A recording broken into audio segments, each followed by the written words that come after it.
আমি মনে করি হাজবেন্ড যদি প্যারালাইজড হয়, হাজবেন্ড যদি কিছু নাও করতে পারে, বিছানায় পড়ে থাকে, তাও সেবা করেন, বাসা বাড়িতে কাজ করে তারে নিয়ে খান, তাও এরকমটা করবেন না। এখন মনে হয় আমি কেন মরলাম না? যারা পায়ের দিকে তাকায় কথা বলতে পারতো না তারা এখন মারতো আসে।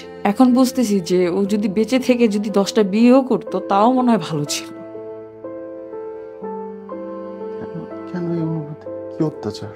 ওই অত্যাচারের থেকে এখনকার অত্যাচারটা খুব ভয়ঙ্কর।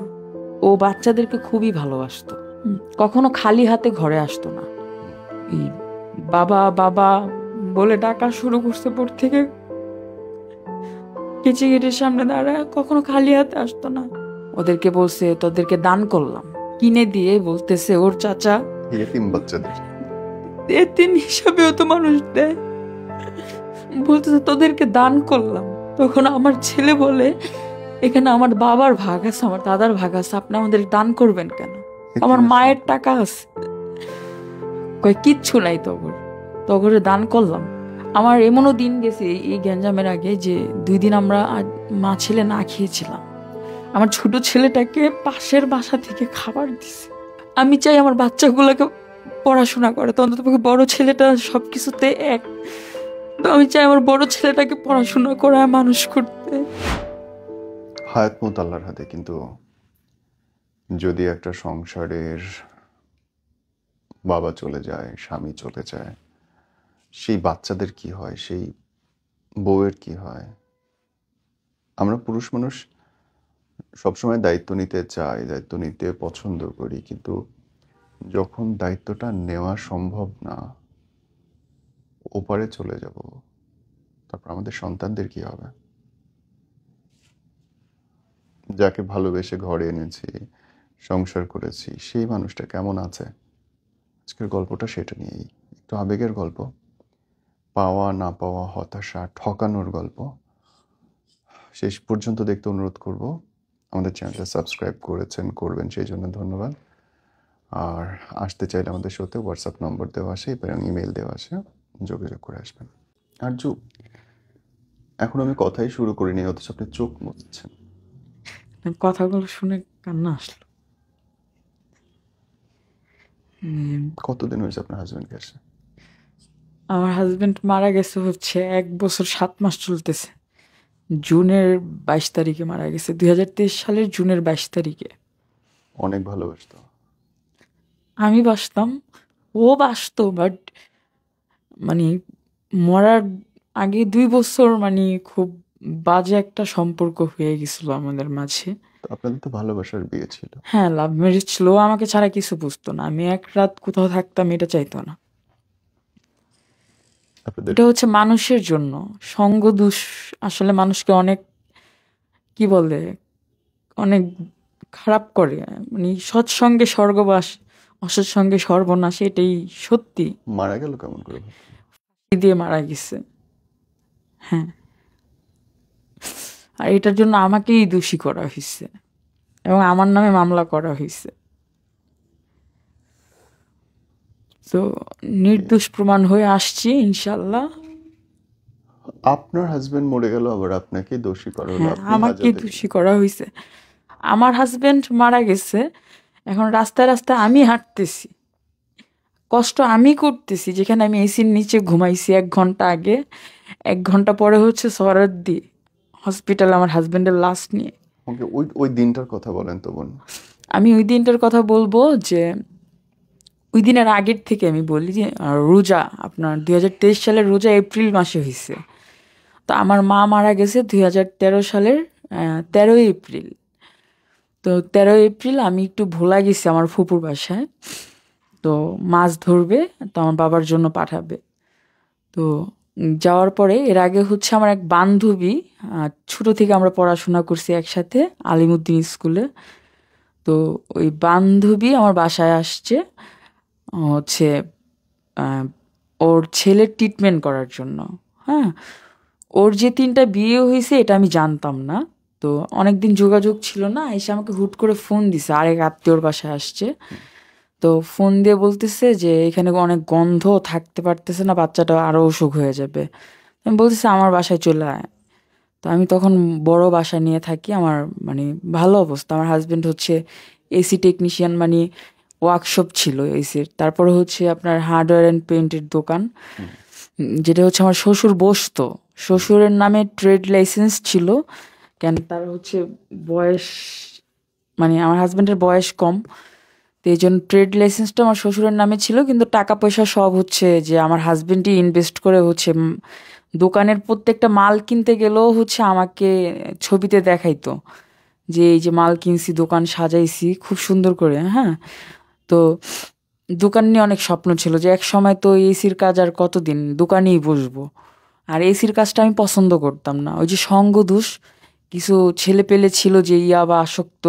তারা প্রচণ্ড পরিমাণ ইয়াবা। জাহাঙ্গীরের সংসারটা চলতো এরকম যে একটা বাড়ি দেখতে দিছে ওর বোন। হ্যাঁ, তো ওই বাড়ির ছাদে হচ্ছে একটা রুম করছে কবুতর পালার নাম করে। তো ওই রুমের মধ্যে হচ্ছে সবাইকে বসার সুযোগ দিত। তো এখান থেকে 100-200 করে দিলে ওটা দিয়ে ওর সংসার চলতো। তখন আমি বললাম যে এগুলা কতদিন আপনি এসির কাজ করেন, আপনি তো রামিমের সাথে এসির কাজ করলেও টাকা পাবেন, ভালো টাকা। তখন ওইখানে একটা ওয়ার্কশপ নেওয়া হলো। আমি আগ্রহ দিচ্ছি আসলে। আসলে যেটা বলে যে খাল কেটে কুমির আনা, তো আমি বলার পরে রামিম বলল যে ঠিকই বলছো, একটা মানুষ কতদিন এরকম খারাপ থাকবে, ভালো হওয়ার সুযোগ দেওয়া দরকার। তখন হচ্ছে যে আমি তাকে আনলাম আমার দোকানে। তো দেখি দুষ্ট লোক, খুবই দুষ্ট লোক, হচ্ছে মাস্টার মাইন্ডের লোক এগুলা।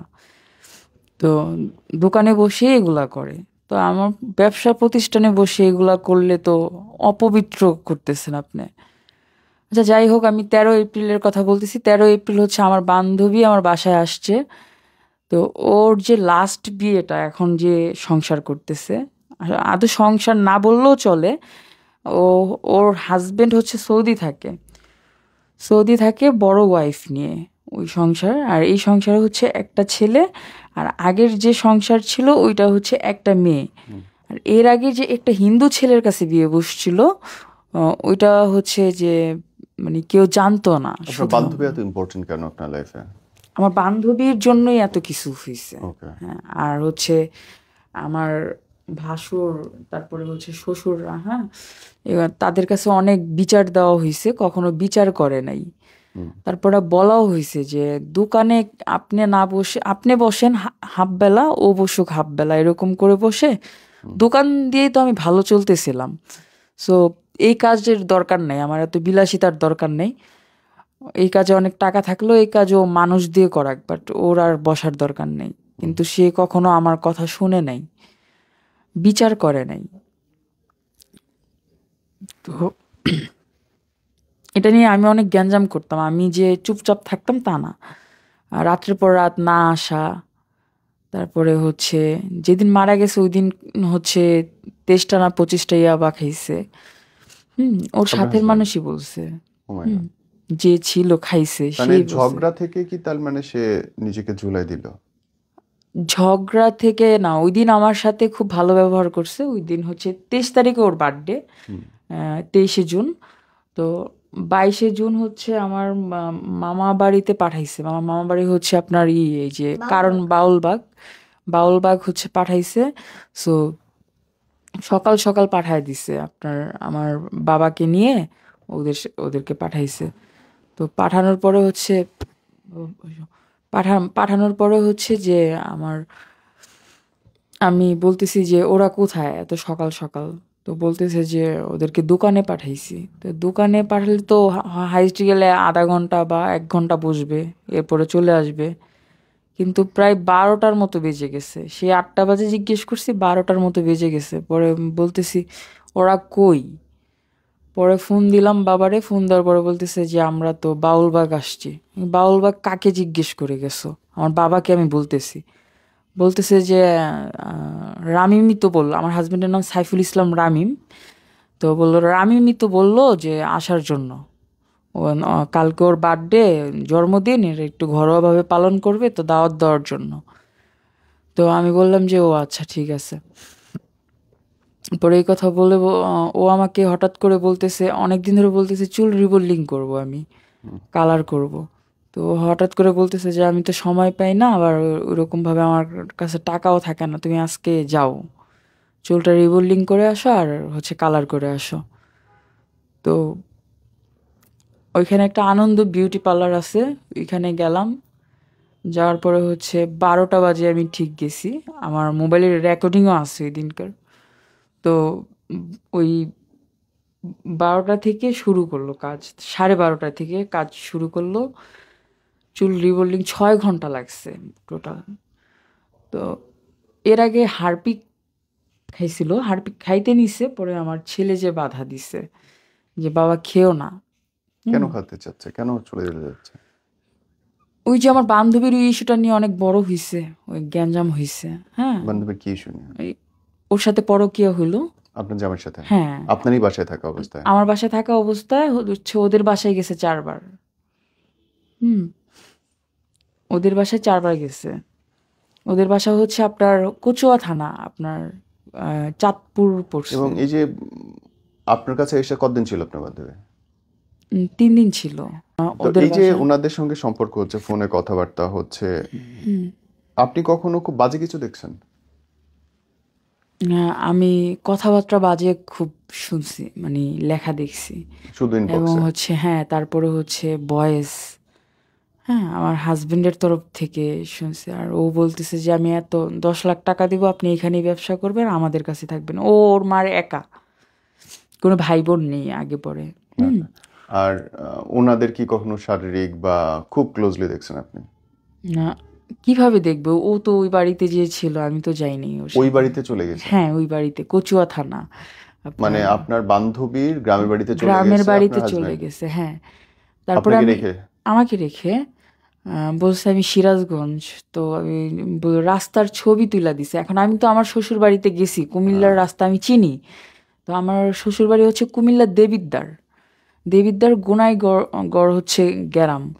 তো আমি বলি এটা তো কুমিল্লার রাস্তা, আমি সরাসরি বলে ফেলছি।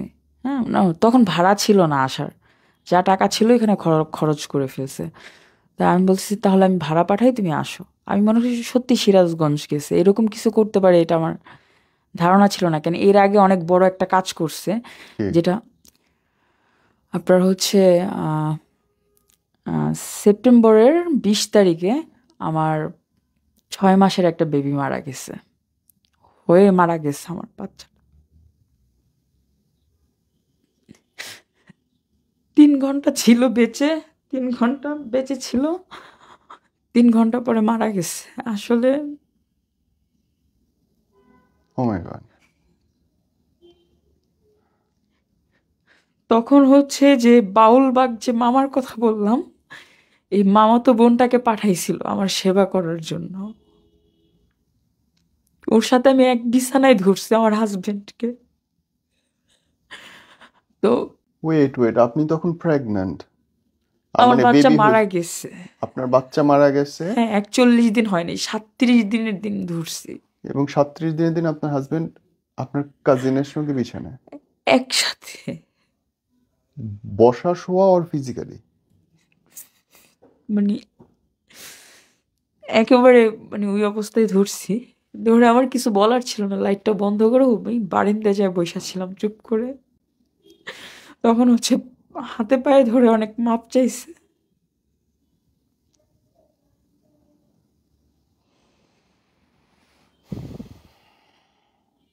আপনার বাচ্চার তখনও কবরের মাটি শুকায় নাই? আমার বাচ্চার, এবং কি আমি বলতেছিলাম যে ওই যে বেড়া দেওয়া হয় না, বুদ্ধিজীবীতে দেওয়া হয়েছে, এর মধ্যে হচ্ছে আমার শ্বশুরকে বলা হয়েছে, আমার শ্বশুর জানাজাও দিতে আসে নাই। কি বলবো, সন্তানের কবর তখনও শুকায় নাই। এটাই আমি বলছি যে দেখো, যে আমার বাচ্চা 41 দিন হইলো না যে আমার বাচ্চাটা মারা গেছে। ও, কতটা অদ্ভুত নৃশংস হইতে পারে একটা মানুষের আচরণ! সহ্য করছেন কেমনে? এর এই যে ছোট বাচ্চাটা হয়েছে তখন একটা রিলেশন করছে, একের পর এক রিলেশনের সাথে আমি ধরছি। কিন্তু আমি কোথাও যাইতে চাইলে বা আমি কোথাও গেলে ওটা সহ্য করতে পারতাম না, যে আমি তুমি অন্য আমারে ছাইরা যাবে, এটা আমি সহ্য করতে পারবো না।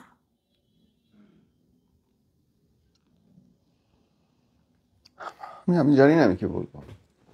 আমি আসলে ভাষা হারাই ফেলছি। কোনো পুরুষ, কোনো মানুষ যেরকম করতে পারে। আসলে এগুলা বলতেও চাই না আমি, কিন্তু আমি লাস্ট পর্যন্ত আমার ভাসুরের হাতে মার খেয়ে, মানে ভাসুরের হাতে এমন ভাবে মার খাওয়া, এটা আমার আশা ছিল না। ভাসুর আপনাকে মাসে? এমন ভাবে মারে নাই, আমি আপনাদের কাছে তো দেখাবো, আমি না পারতে আমি আপনার সাথে যোগাযোগ করছি যে ভাই আমি আসবো। আপনার ভাসুর আপনাকে মাসে? আমি লাস্ট পর্যন্ত স্টেপ নিছি, আমার বাবাকে আমি বৃদ্ধাশ্রমে রেখে আসছি, এই যে আমান আমান এখানে আমান গ্রুপস থেকে, যে বাবা বৃদ্ধাশ্রমে থাকুক। ভাইয়া আপনার বাবাকে বৃদ্ধাশ্রমে রেখে আসছেন? রেখে আসছি আমি।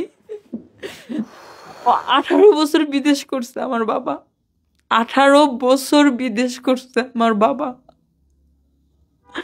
আমাকে 7 বছর বয়স থেকে ট্রেনিং দেওয়া হচ্ছে, মার্শাল আর্ট শেখানো হইতে, গান শেখানো হইতে, সব কিছু। আমরা কখনো না শব্দ শুনি নাই বাবার কাছ থেকে। তবে আমার বাবা বিয়েটা মানতে চায় নাই, অনেক করছে। তো আমার আম্মুর কিডনি ড্যামেজ হয়ে গেছিল ওই মুহূর্তে, যার জন্য আম্মুর জন্য সবকিছু মেনে নেওয়া। আমার ভাইয়াও মেনে নিতে চায় নাই। মাই গড, আমার মাথা ঘুরছে আপনার কথা শুনে। এই যে এত ঘটনা দেখতেছেন, এতভাবে ভিকটিম আপনি, অথচ আপনাকে ফাঁসাই দিল আবার। আপনিই মাইর খাচ্ছেন এখনো। এখনো আমাকে খুনি বলে। আমি যখন এই পরিস্থিতিগুলো মানে আপনার দেখছি, হাজবেন্ডের খুনি বলে? হ্যাঁ, যারা দেখছে, যারা জানে শুনে, তারা তো না, ওরাই বলে। ওদের কাছে এত বিচার দেওয়ার পরও। আমাকে ওইটুকু বলেন তো, ওই দিন আপনি কেমন করে বাসায় ফিরলেন? বাসায় ফিরে কেমন করে দেখলেন যে? ও আচ্ছা, এর আগে আমি 450 হচ্ছে ওষুধ খাইছি। কে? আমি 450 হচ্ছে খেয়েছি, কোন ঘটনার প্রেক্ষিতে? এই যে আমার বান্ধবীর জন্য, যা আমি আর বাঁচতে চাই না। এরকম অনেক খাইছি, খেয়ে ফেলছি এই বাবুটা পেটে থাকতে। আমি অনেকবার স্টেপ নিছি, কিন্তু আমি একবারও মরতে পারিনি। ব্যাড লাগছে, আমি মরতে পারিনি।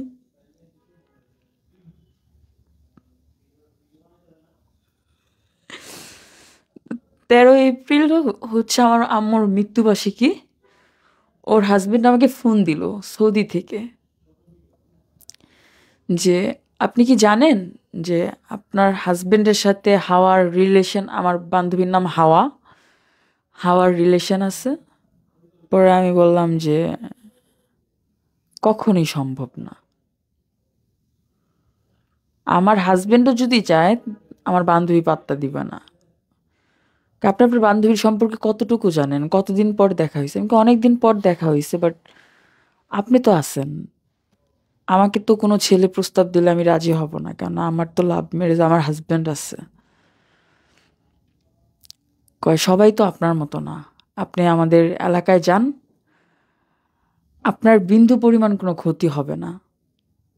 আপনার হাজব্যান্ড মার্কেট করে দিয়ে আসছে, এটা এটা এটা এটা করে দিয়ে আসছে।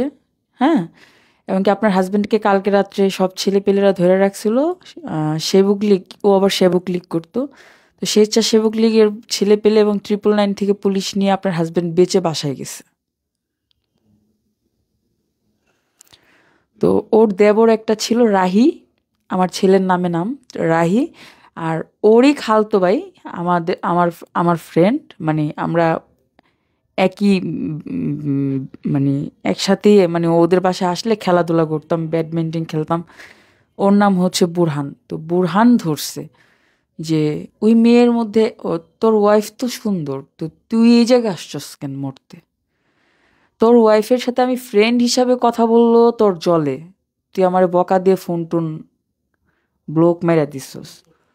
আমরা তো অ্যাজ এ ফ্রেন্ড হিসাবে কথা বলতেছিলাম, আর তুই ডাইরেক্ট আরেকজনের ওয়াইফের কাছে চলে আসছস। এই কথা বলে ও বুকের মধ্যে একটা ঘুষি দিছে আমার হাজবেন্ডের। তখন আমার হাজবেন্ড বইসা পড়ছে চেয়ারের মধ্যে। তো তখন ও আমার কাছে আসে নাই, মানে ওর তো বলার মতো কোনো ভাষা নাই আসলে। বান্ধবী হয়ে এত ছোটবেলা থেকে বান্ধবী হয়ে বান্ধবীর এরকম ক্ষতি করবে। কাছের মানুষগুলোই করে। হ্যাঁ, এটাই দেখছি আমি, প্রতিটা জিনিস দেখছি আমি। আর বলতেছি কাছের মানুষগুলোই করে। তো যেমন বোন করলো, মামাতো বোন, ওর সাথে আমি একসাথে ধরছি। কেমনে আহ, কেমনে পারে এরা? তারপরে হচ্ছে বান্ধবী ওই 13 এপ্রিল গেছি। 13 এপ্রিল যাওয়ার পরে হচ্ছে আমার মা মরার পর থেকে আমি রোজা ভাঙতে, যে মেয়েদের অনেক মাফ আছে, রোজা ভাঙতে না গেলে কখনোই ভাঙতাম না, পুরো 30টা রোজাই রাখতাম। তো 30টা রোজাই রাখতাম। আর ও হচ্ছে ইফতারিটা বাসায় করার চেষ্টা করতো, যেখানেই থাকুক না কেন ইফতারের টাইমে বাসায় চলে আসতো, আমার সাথে করার চেষ্টা করতো। তো আমি ওরে ফোন দিলাম, ওর হাজবেন্ডের সাথে কথা বলে, ভোলা আবার নেটওয়ার্ক পাওয়া যায় না, একটা দ্বীপ তো। ওর হাজবেন্ডের সাথে যেমনি হোক কথা বলে আমি আবার ওর বাবাকে ফোন দিলাম, যে এরকম বিচারের জন্য ডাকতেছে ওই এলাকায়, আপনার ডাক্তার বাড়ি নামে একটা বাড়ি আছে, তো আপনি কি যাবেন না আমি যাব একা? কয় তুমিই যাও মা, আমি যাই কি করবো এখানে। মানে খামখেয়ালি আছে না, যে বাচ্চা এই কাজটা করছে আমি একটু শাসন করি বা করি, আমার নাতি আছে, হ্যাঁ, মানে এরকম চিন্তা কখনোই করতো না। হ্যাঁ, তো আমি গেলাম, ওইখানে যাওয়ার পরে হচ্ছে সবাই আমার পক্ষে। ওইখানে যত মহিলা বলেন, ডাক্তার বাড়ির মানুষ বলেন, ওর দেবর হইতে ওর খালা হইতে, মানে প্রত্যেকটা মানুষ আমার পক্ষে। আর প্রত্যেকটা মানুষ বলে তুমি ওরে ঘরে ঢুকতে দিলা কেন? এরকম তো 2 দিন পর পর হয় এক একটা ছেলে নিয়ে। মানে 2-4 মাস পর পর নাকি একটা ছেলে নিয়ে এরকম কাহিনী ঘটে। শুধু রামিম, মানে আমার হাজবেন্ড বলে কথা না। হুম। তো আমি বলি তারপরও একটা মানুষ কিভাবে মানে সংসার করে। ওইখান থেকে ফিরে আসার পর ওইখান থেকে ফিরে আসার পর আমার হাজবেন্ডকে ওইখানে থাইকাই আমাকে হাজবেন্ডকে ফোন দিতে বলতেছিল। তো ওইখানে আমি কি করলাম, আমার পানির বোতল ছিল হাতে।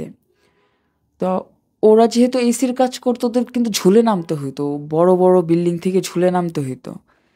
তো আমি পানি খেয়ে বললাম যে আমাকে এত বড় ধোঁকা দেওয়া হয়েছে, আমাকে ভালোবেসে এত বড় ধোঁকা দেওয়া হয়েছে, আমি আমি মুসলমান ধর্ম ওই দিনই মানমু যেদিন তুই ঝুলে পড়ে মরবি। আমার ফোন ধরলি না তো? আমি তো কথা বলার চেষ্টা করলাম, জানার চেষ্টা করতেছি। তো এ কথা বলে পানি মুখে দিয়ে ফেলছি, এখানে খুব কান্না করছি, খুব জোরে জোরে, এই হাতে বাড়িও মারছি, পুরো নীল হয়ে গেছিল টাইলসের উপরে। তাই আল্লাহ ওই দিন কবুল করে নিছে। আমি বলছি, আমি এখনো বলি যে কেন বলতে গেলাম এই কথাটা। আর সে বড্ড আল্লাহ কবুল করে নিয়েছে। পানি মুখে দিয়ে বলছি যে আল্লাহ, আমি ইসলাম ধর্ম ওই দিন থেকে মানবো যেদিন থেকে হচ্ছে ও ঝুলে পড়ে মরবে। আর সহ্য হচ্ছে না তো, একের পর এক মেয়ে, একের পর এক মেয়ে, এত মেয়ের কথা। দেখা যায় হাজবেন্ড ওয়াশরুমে গেলে বা কোথাও গেলে মোবাইল ফোন বাজতেছে, তো ওয়াইফ কিন্তু স্বাভাবিক ধরতে পারে যে ও নাই বা কিছু একটা বলার জন্য। আমি ফোনটা ধরেই একটা মেয়ের বকা শুনতেছি। তো এগুলো নিয়ে প্রতিবাদ করলে হাতে পায়ে ধরে কান্নাকাটি করে বলতো যে তুমি তো তুমি তুমি আমার, আবার মোবাইলের নাম্বার সেভ করে রাখতো আমার রাজ্যের রানী, তুমি তো তুমি। মানে এইটা এটা কেমন ভালোবাসা যে আমি আরো তুমি 10 জনের সাথে প্রেম করবা? তুমি 10 জনের সাথে করলে তো আমি একজনের সাথে করতে পারি। আপনি করছেন কখনো? আমি বলছি এটা ওকে। করছেন কখনো? আমি করছি বিদায় হচ্ছে আমি লাস্ট পর্যায়ে যখন আমার বান্ধবীর এটা হইলো, তখন হচ্ছে যে একটা ছেলের সাথে আমার ফ্রেন্ড হিসাবে এক সম্পর্ক ফেসবুকে।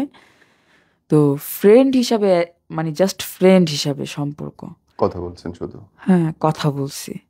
দেখা করছেন? দেখা হয়েছে 2 বার ডেট নতুন করছেন? রাস্তায়। হ্যাঁ, ডেট করছেন?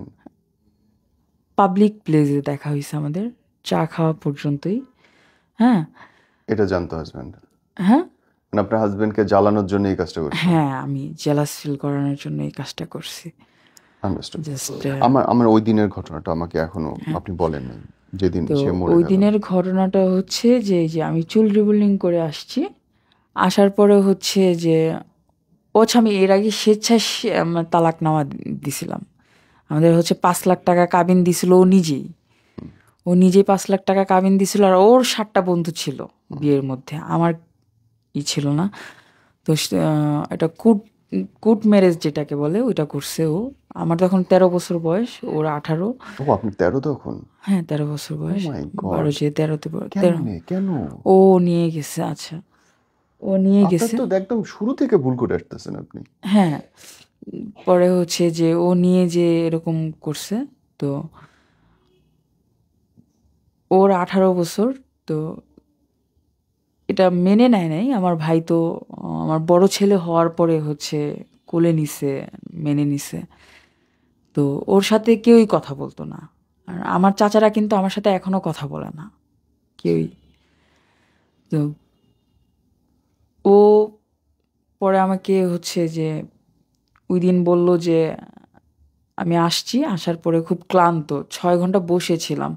আর হচ্ছে নিরাময়তে ডাক্তার জালালউদ্দিন আছে, ওনার কাছে আমাকে ট্রিটমেন্ট করতো। মানে আমার মানে এমন পর্যায়ে চলে গেছিলাম যে আমি পুরো মাথা নষ্ট। মানে সারাক্ষণ টেনশন করতাম যে কি হইতেছে, কি হবে, এটা শেষ পরিণতি কি। আজকে ও ইয়াবা খাইতেছে, কালকে আমার ছেলেরা খাবে, আমার ছেলেরা ওই রাস্তায় যাবে। আর একটার পর একটা পরকীয়া। আবার আমাকেও ছাড়তেছে না। আমি আমার শ্বশুরকে ডেকে বলছি যে বাবা, আমি আমি আমাকে ছেড়ে দিতে বলেন, আমি কাবিনের টাকা চাই না, আমার বাবা যে টাকা পায় ওই টাকা থেকে আমাকে টাকা দেন, আমি বাইরে চলে যাব, যে কোনো দেশে চলে যাব আমি।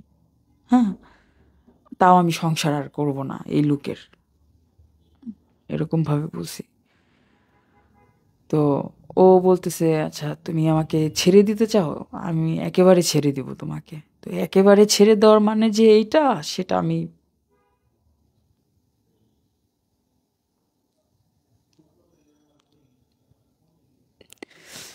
তো এখন বুঝতেছি যে ও যদি বেঁচে থেকে যদি 10টা বিয়েও করতো তাও মনে হয় ভালো ছিল। কেন, কেন এই অনুভূতি?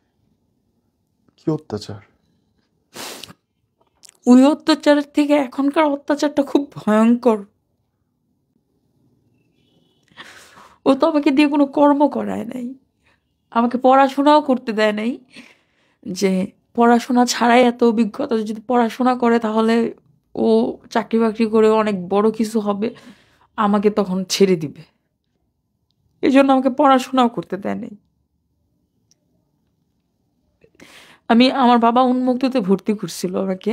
ওইখানে যে হচ্ছে জানালার সাথে দাঁড়ায় থাকতো, আমি কোনো ছেলের সাথে বসছি কিনা, বা আমি কারোর সাথে কথা বলতে পারবো না, সরাসরি চলে আসবো বাসায়। ওর সাথে ও নিয়ে যেত, ও নিয়ে আসতো শুক্রবারে। তো খুব ভালো সম্পর্ক ছিল আমাদের, খুবই ভালো সম্পর্ক। আমি রান্না করতে পারি না, আজও রান্না করতে পারি না। ও রান্না করেও আমাকে খাওয়াইছে। আমার মা মারা যাওয়ার পরে আমার বাসায় আসতো, আমার বাবা তখন কাতার থাকে, আসতো যাইতো, তখন রান্না করেও খাওয়াইছে। আমার ভাইয়াও রান্না করে খাওয়াইছে। তো এই যে যে মানুষগুলাকে আমি কর্মে ঢুকাইতে বলছি, এই মানুষগুলোই হচ্ছে আমার কাল হয়ে দাঁড়াইছে। ওই যার কথা বললাম, আমি আমি চাই না এখানে কোনো কিছু হাইড করা হোক। আমি ডাইরেক্ট বলতেছি, মনের সাথে আমি কথাবার্তা বলা শুরু করলাম প্রচুর পরিমাণ। ও রাতের পর রাত আসতো না, বলতো আমি কাজে আছি। আদৌ কাজে নেই, টাকা দেয় না ঘরে ঠিক মতো, খাবার খরচ নাই। মানে যে মানুষ প্রতিদিন 700-800 টাকার ফুড পান্ডায় খাবারই অর্ডার দিত, সে মানুষ হুট করে হচ্ছে বাজারটাও ঠিক মতো করে না। এতটাই চেঞ্জ হলো। তো ওই অনেক কথা বলা শুরু করে দিলাম ওই ছেলের সাথে আমি। তো অনেক কথা বলা শুরু করে দিলাম। তো আমিও হচ্ছে Arzu fashion house and cosmetics একটা পেজ ছিল, টুকটাক ব্যবসা করতাম। তো আমার টাকাটা হচ্ছে আমি জমাতাম, কিছু কিছু করে জমাতাম। পূর্ণিমার আলো নামে একটা আছে এখানে, সমিতি। তো এখানে জমাতাম। তো অনেক টাকাই জমাইছিলাম। তো ও আমার কাছ থেকে মানে মারা যাওয়ার কিছুদিন আগে 30,000 টাকা নিছে। তো 5,000 ফেরত দিছে, আর 20,000 টাকা 25,000 টাকা হচ্ছে যে বলছে পরে দিবে, ঈদের পরে দিবে, এরকম কথা ছিল। তো যেদিন মারা গেছে ওই দিন ওই ছেলেটাকে প্রচুর পরিমাণ ফোন দেওয়া হয়েছে। আমার কথা হয়েছে যে যদি তোমাকে ফোনই দেওয়া হয়, হ্যাঁ, তুমি আইসা বলতে পারতা যে আমরা অ্যাজ এ ফ্রেন্ড হিসাবে কথা বলি, আমাদের মধ্যে আর কিছুই নেই। হুম। তো ওই ছেলে আরো উল্টাপাল্টা বলছে। মানে আপনাকে নিয়ে খারাপ কথা বলছে? হ্যাঁ, উল্টাপাল্টা বলছে। হ্যাঁ, আমার সাথে রিলেশন আছে, হ্যান ত্যান, মানে যেগুলো হয় নাই এগুলো বলছে। হুম। যার জন্য হচ্ছে যে আজকে আমার এই অবস্থা। তো ওই ছেলে এগুলা বলার কারণে ওই ছেলের কাছেও আমার মোটামুটি কিছু টাকা পাই। মানে আসে না বন্ধুদের মাঝেও, বান্ধবী 500 টাকা দিয়ে, 1,000 টাকা দিয়ে, এরকম করতে করতে অনেক টাকা নিছে, 30,000 টাকার মতো নিছে সামথিং। তো ওই ছেলেও হচ্ছে যে আমার হাজবেন্ডকে আরো মানে উস্কানি দিছে যে আমার সাথে রিলেশন আছে, হ্যান ত্যান। তো আমার হাজবেন্ডের যেরকম আমার প্রতি একটা বিশ্বাস ছিল, ওর প্রতি আমার যেরকম একটা বিশ্বাস ছিল, ভেঙে গেছে। আমার হাজবেন্ডেরও আমার প্রতি বিশ্বাসটা ভেঙে গেল। আমার কথা হচ্ছে যে ও আমাকে কয়েকবার জিজ্ঞেস করছে, আমি বলছি যে না, এরকম না। ও আচ্ছা, এর মধ্যে মারধরও করছে একবার, যে সুইচ ঘিরতে হচ্ছে টান মারার পর হচ্ছে এই পর্যন্ত ঝুলে গেছে আমার ইয়ে, ওর মাথা ফাটায় ফেলছে। তা আমি বলছি যে না, এটা ওর সাথে জাস্ট এমনি কথা বলি আমি। তুমি আদার্স দেখো, আমার মোবাইল দেখো, তুমি লোকেশন তো অ্যাড করে রাখছো, আমি কখন কোথায় যাচ্ছি বা কি। আমি তো ঘর থেকেই বের হওয়া বন্ধ করে দিলাম লাস্টে। না, আমার কোনো অন্য কোনো সম্পর্ক নেই। ওই ছেলে বলছে যে আমার সাথে ওর অন্য সম্পর্ক আছে, অন্য অন্য। তো আমি বলি এই সময়গুলো কখন, কোথায়? আমি কিভাবে বলবো, আমি কি বাসায় থাকি? তো আমি বলি তুমি বাসায় থাকো না, বাবুরা তো বাসায় থাকে। আর আমার বড় ছেলেটা আল্লাহর রহমতে ছোট থেকে অনেক বুদ্ধিমান। হ্যাঁ। তো আমি বলি ওরে জিজ্ঞেস করো। তো বড় ছেলেকে ডাক দিয়ে জিজ্ঞেস করলো আমার সামনে। তো বড় ছেলে সত্যি কথা বলল, কিন্তু ওর কথা হচ্ছে যে মায়ের দালালি করতেছিস না। মানে কখনো বাচ্চাদেরকে তুই তকারি করে কথা বলতো না, বাচ্চাদেরকে অনেক ভালোবাসতো, ওর কলিজার টুকরা ছিল। আমার বাচ্চাটা 7.5 মাসে হয়েছে, আমার বড় ছেলে। এটা কি একটা প্রবলেমের জন্য আমার বাচ্চা হচ্ছে খুব আর্লি মানে হয়। তো 7.5 মাসে হয়েছে। তো ও বাচ্চাদেরকে খুবই ভালোবাসতো। কখনো খালি হাতে ঘরে আসতো না। হুম। এই বাবা বাবা বলে ডাকা শুরু করছে পর থেকে, কেচি গেটের সামনে দাঁড়ায়, কখনো খালি হাতে আসতো না।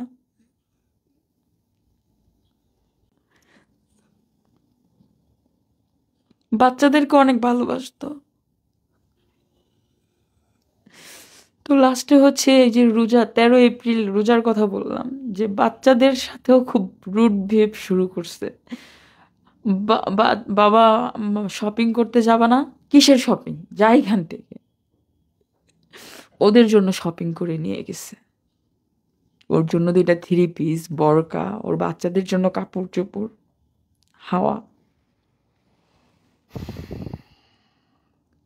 ভালোবাসা হাওয়া হয়ে গেছে।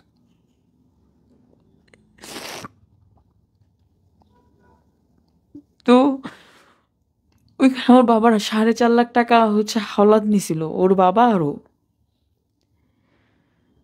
নিয়ে হচ্ছে আমাদের মদিনা হার্ডওয়্যার অ্যান্ড পেন্ট ছিল, যেটা 30 বছরের মদিনা হার্ডওয়্যার অ্যান্ড পেন্ট। সেখানে আমার শ্বশুর মারা যাওয়া, মানে আমার হাজব্যান্ড মারা যাওয়ার 7 মাস পরে আমার শ্বশুর মারা গেছে। আমি বের হয়েছি, আমি হাজিরা দিছি এসে যে কোর্টে। ওইখান থেকে আসার পথে আমি স্ট্যান্ডে, শেওড়াপাড়া বাস স্ট্যান্ডে নামার পরে আমার শ্বশুরের সাথে দেখা হয়েছে। আমি জানি না সে আমার দিকে কেন ওইভাবে তাকায় ছিল, আমার দিকে তাকায়ই আছে। আমি তার পাশ কাইটা হচ্ছে রিক্সায় চলে যাব, মানে আমার ভিতরে একটা রাগ যে আপনারা সব কিছু জেনেও আমাকে হচ্ছে জেলে দিলেন। আমার ভিতরে এই রাগটা কাজ করতেছিল। তো ওনার চোখে দেখলাম পানি, তখন আমি দাঁড়ায় বললাম যে কেমন আছেন।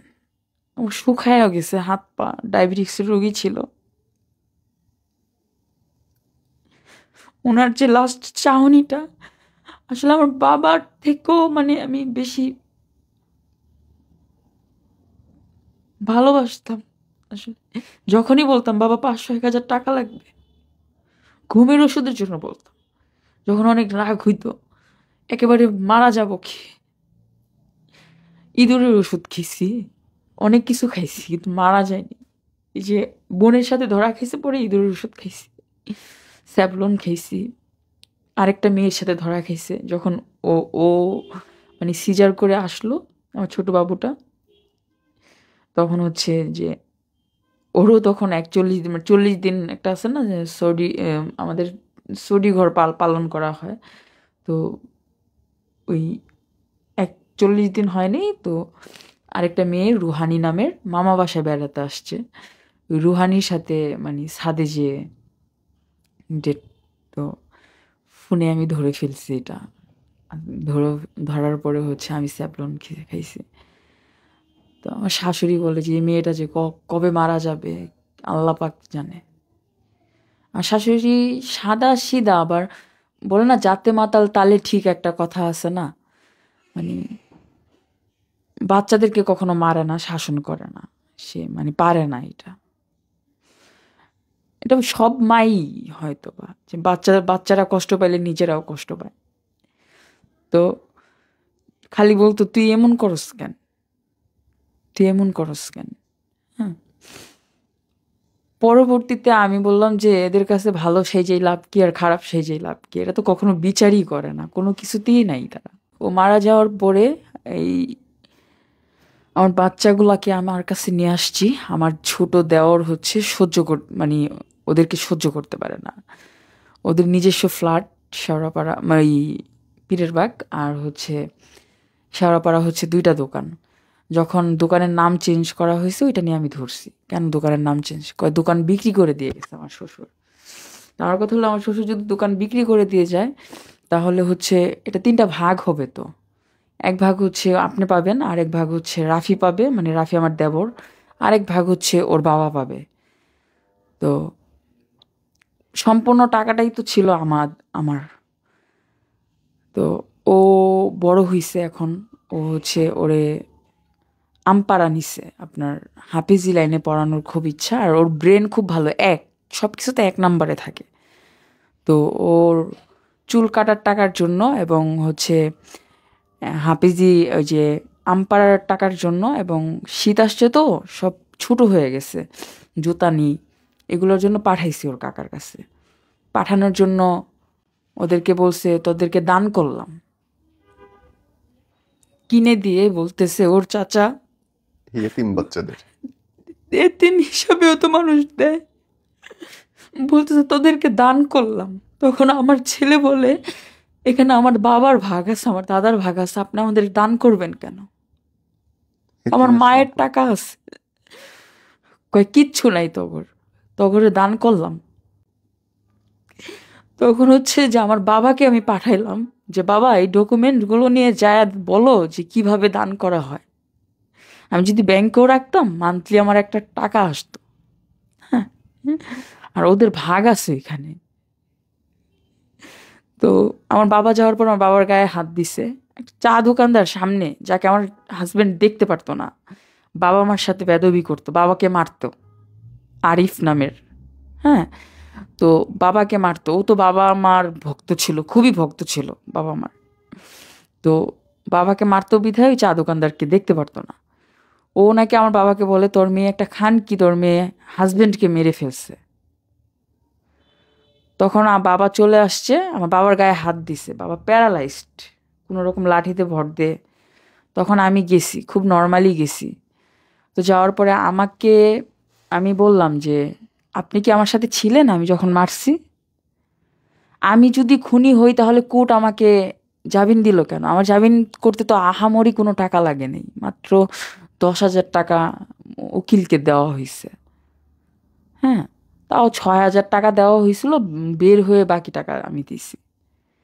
এর মধ্যে হচ্ছে ফার্নিচারগুলো, আমার বাসার যাবতীয় ফার্নিচার, একটা 11 বছরের সংসারে তো কম ফার্নিচার থাকে না। আমার এসি থেকে শুরু করে সব সব নিয়ে গেছে। হ্যাঁ, আমি শুধু স্যান্ডেল আর এক সেট কাপড় পরা বের হয়েছিলাম, আমার কিচ্ছু ছিল না। তা এখন আমাকে এমনভাবে মারা হইছে, আমি এই যে ক্যানোলা করার জায়গাগুলো এখনো দাগ আছে। সরদ দিতে গেছি, সরদ দিতে যাওয়ার পরে হচ্ছে যে আমার ভিপি খুঁজে পাচ্ছিল না, বলে দিছে যে এটা তো মারা যাবে। হ্যাঁ, তখন হচ্ছে পুলিশের কাছে গেলাম। পুলিশের কাছে যাওয়ার পরে অভিযোগ নিছে, কোনো বিচার করবে না তারা, সাথে সাথে কোনো বিচার নেই। এই অভিযোগপত্র হচ্ছে আপনার কোর্টে যাবে, তারপরে আসবে, এরকম। আপনার এই যে ভাসুর মারলো সিম্পলি টাকা পয়সা চাওয়ার জন্য? না, আমি শুধু বলছি যে আপনি আমাকে খুনি বলার কে, যেখানে কোর্ট আমাকে নির্দোষ প্রমাণ করছে। এইটুকু বলার জন্য? হ্যাঁ, খুব বাজেভাবে মারছে নাকি খুব বাজেভাবে, আমার মোবাইলে ভিডিও আছে। মিলে ঠেকানোর চেষ্টা করতেছে? মানুষ, নাকি সবাই মিলে মারতেছে? না না না, না, ও ও মারতেছে। মারতেছে, রাইট? হ্যাঁ, দোকানের মধ্যে। হ্যাঁ, খয়েরি কালারের একটা পরা আমি, জি, যে কি বলে, সোয়েটার পরা ছিলাম। ঠিক আছে, ওকে।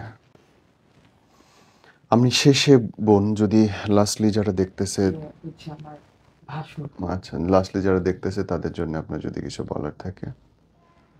আমার বলার হচ্ছে যে আমি আমার বাচ্চাদেরকে নিয়ে ভালোভাবে একটু বাঁচতে চাই, আমি ওদের কাছে হাত পাততে চাই না। আমার বাচ্চাদেরকে নিয়ে আমি ভালোভাবে বাঁচতে চাই। সবাই যদি আমাকে একটু হেল্প করতো। আমার কাপড়ের বিজনেস করার অভিজ্ঞতা আছে, আমার কোনো অভিজ্ঞতাই নেই। একটা চাকরি করতে গেলেও শোরুমে হচ্ছে আপনার সার্টিফিকেট চাই, তো আমার তো পড়াশোনা করা হয় নাই।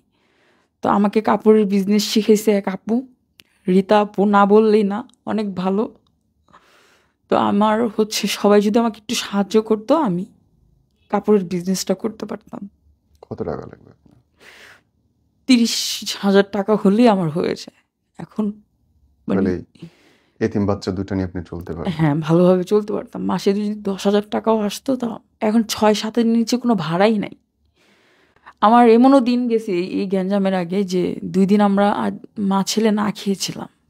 আমার ছোট ছেলেটাকে পাশের বাসা থেকে খাবার দিছে, যেখানে আমি মানুষকে খাবার দান করছি এবং এতিমখানায় দান করছি। তো আমার আল্লাহ আমাকে, আমার রাসূল এতিম ছিল,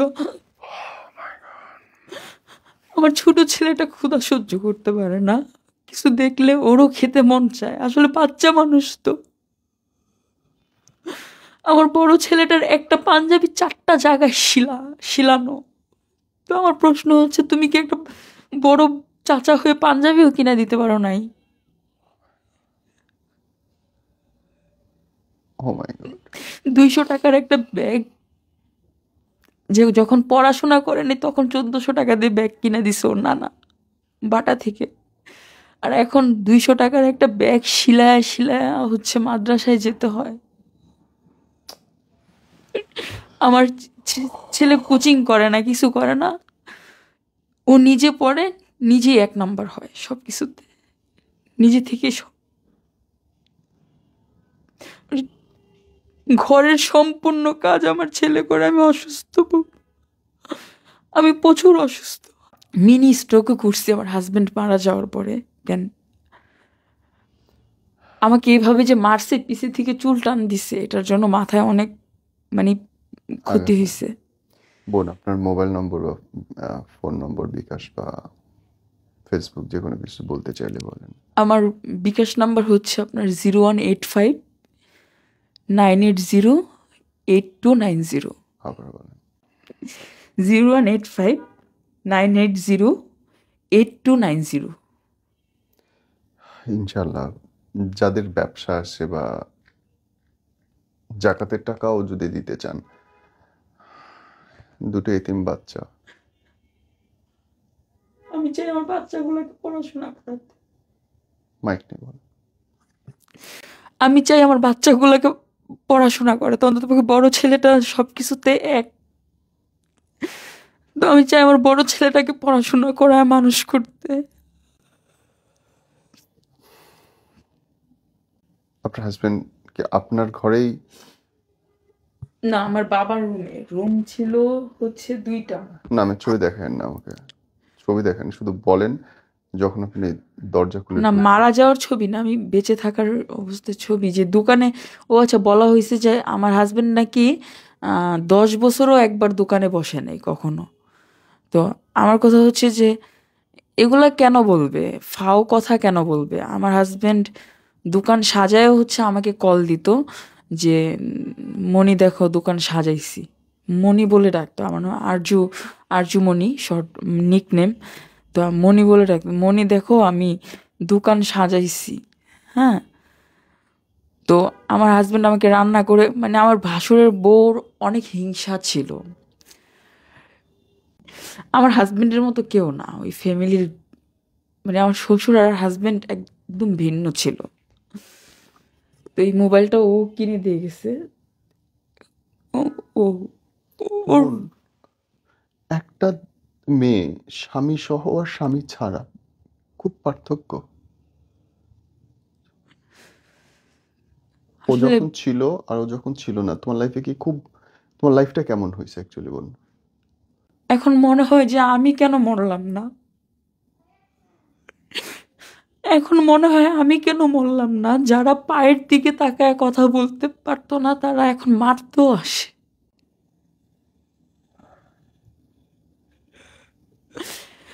আমার ভাসুর কথা বলবে আমার সাথে, এইভাবে মারবে আমাকে।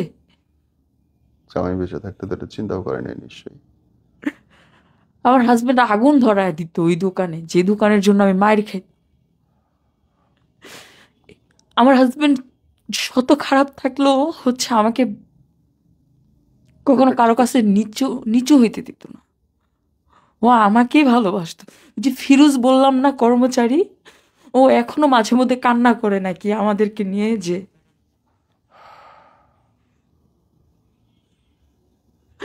তো আমি চাই আমার বাচ্চাদেরকে মানুষ করতে ওদের টাকা ছাড়া।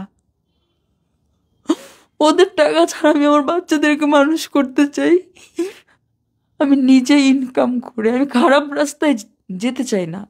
আমি ভালোভাবে ইনকাম করে আমার ছেলেকে যেন আমি হাফিজি, ওর ইচ্ছা ছিল, আমার ইচ্ছা ছিল যে আমার বাচ্চারা বেঁচে থাকে, 7.5 মাসে হয়েছে, আমি হাফিজি লাইনে পড়াবো। ইনশাল্লাহ। আমি মনে করি হাজবেন্ড যদি প্যারালাইজড হয়, হাজবেন্ড যদি কিছু নাও করতে পারে, বিছানায় পড়ে থাকে, তাও সেবা করেন, বাসা বাড়িতে কাজ করে তারে নিয়ে খান, তাও এরকমটা করবেন না। মনে হয় না আপনার বোন যে আপনি যে বলছিলেন যে আমি মুসলমান মানবো যেদিন ও ঝুলে যাবে, এই কথাটা আল্লাহ শুনে ফেলাইছে এবং ওইটাই ওইটাই কবুল হয়ে গেছে। কষ্ট লাগে। কেন অনেক কষ্ট থেকে আসলে ওই কথাটা চলেও আসছিল। কেন আমি বলি যে অনেক মাঝরাতে আমি কিন্তু ঘুমাই না এখনো রাত্রে, আমি কিন্তু সারা রাত জাগনা ছিলাম। আমি সকাল কখন আসবো, 8টা বাজে।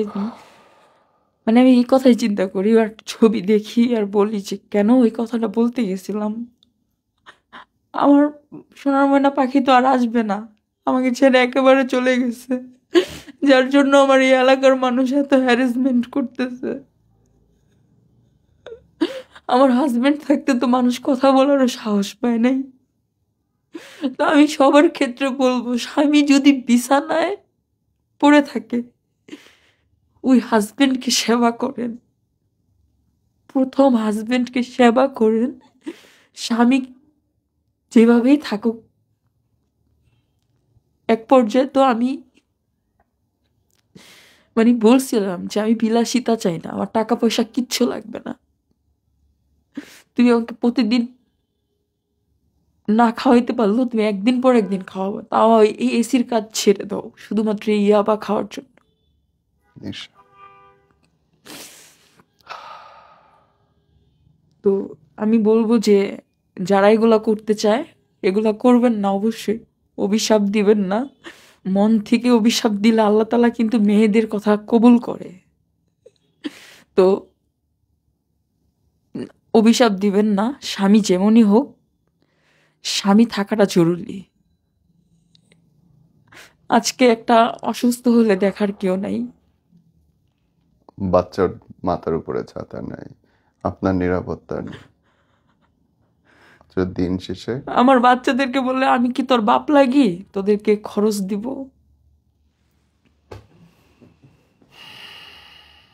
বউ জরুরি, অনেক জরুরি বউ পুরুষের জন্য, কিন্তু পুরুষটা একটা মেয়ের জন্য অনেক বেশি গুরুত্বপূর্ণ। সমাজ এখনো ওরকম হয়ে ওঠে নাই যে আপনি একা একা বেঁচে থাকবেন। আমরা পারিনি ওই সমাজ দিতে এখন।